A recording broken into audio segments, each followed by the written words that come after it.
All right, if you're a veteran and you're even thinking about a VA disability claim, you've landed in the right place.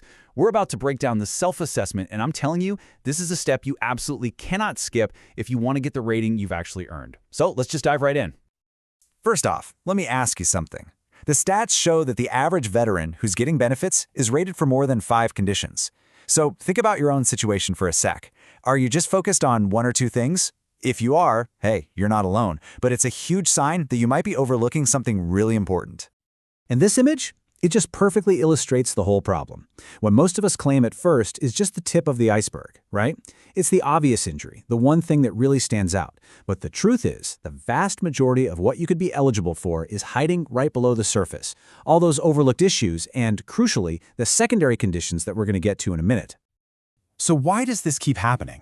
I mean, why are so many of us leaving legitimate service-connected conditions on the table? Well, it usually comes down to just a few hidden barriers that are incredibly common in the veteran community. First and foremost, it's the culture. You know how it is. We were all trained to suck it up, push through the pain, and for God's sake, don't complain.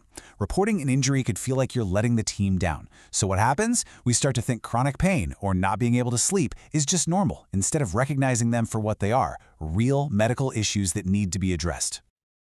Then, there's just a simple lack of awareness. A lot of vets hear the word disability, and they immediately think of some kind of catastrophic combat wound. They have no idea that some of the most common claims are for things like that constant ringing in your ears, or acid reflux, or even flat feet that you got from years of ruckwarches. And that leads right into this next one, self-filtering. Honestly, we can be our own worst enemy here. We start making our own medical judgments way before we ever talk to an expert. We tell ourselves, nah, this probably isn't related, or it's not that bad, and just like that, we've filtered out a totally valid condition before the process even gets started. And you know what? There's also fear. It's a real thing. So many veterans I've talked to worry that if they claim 6, 7, or 8 conditions, the VA is going to think they're faking it or trying to game this system. Let me be clear. The VA system is built for you to claim every single legitimate condition connected to your service. That's literally what it's for. Okay, so we've talked about the problems. What's the solution? How do we get around these barriers? It's actually a pretty simple but incredibly powerful method, a systematic, head-to-toe self-assessment. Now, this isn't just something we made up. This methodology is actually borrowed from clinical nursing.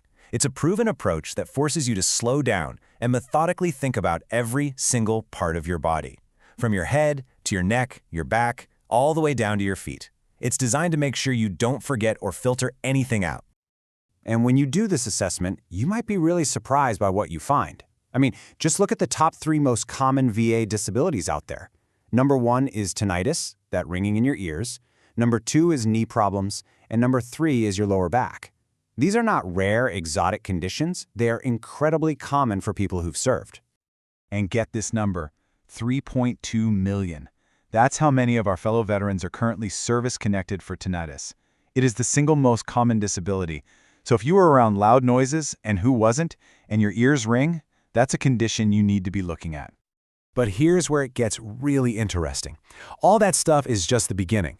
The real key, the absolute secret weapon to a successful claim, is understanding the power of secondary conditions.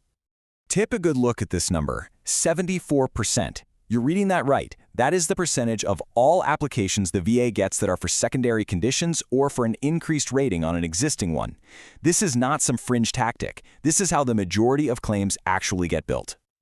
So what in the world is a secondary condition? Well, according to the VA's own rules, it's simple. It's a disability that is caused or even just made worse by a condition you already have that's service-connected. See? This isn't a loophole. It's written right into the regulations. And here's how it plays out in the real world. It's like a chain reaction. So let's say it all starts with one service-connected back injury. Because your back hurts, you start walking a little differently to compensate, right? That's called an altered gait. Well, over the years, that puts extra wear and tear on your other joints, and boom, now you've got arthritis in your knee and your hip. Meanwhile, that original back injury can cause nerve pain that shoots down your leg. That's radiculopathy. And you know what? Living with all that pain, day in and day out, can absolutely lead to depression. Every single link in that chain can be its own separate, claimable secondary condition. So now that you can see the process, let's talk about the impact. Let's talk about what this means in the real world, what this means for you. The financial difference is, frankly, life-changing. Let's take a super realistic example. A veteran with just that back injury might get a 50% rating. But if they also claim those secondaries we just talked about, the knees, the nerve pain, the depression, that rating can easily jump to 80%. And look at the difference in that monthly check. It is night and day. And when you zoom out and look at it over a full year, the impact is just massive. In this one example, that's over $10,000 more every single year. That is money you have earned, that you are entitled to. But you can only get it if you do a thorough assessment and claim everything that's going on. So I'm going to leave you with this one final thought, and it's probably the most important thing you'll hear today. Your job is not to be the doctor. It's not to be the judge. It is not your job to decide if something is bad enough or related enough. Your only job is to identify everything that is wrong, period. Let the experts handle the rest. Do that head-to-toe assessment, be honest with yourself, and do not leave a single penny that you've earned on the table.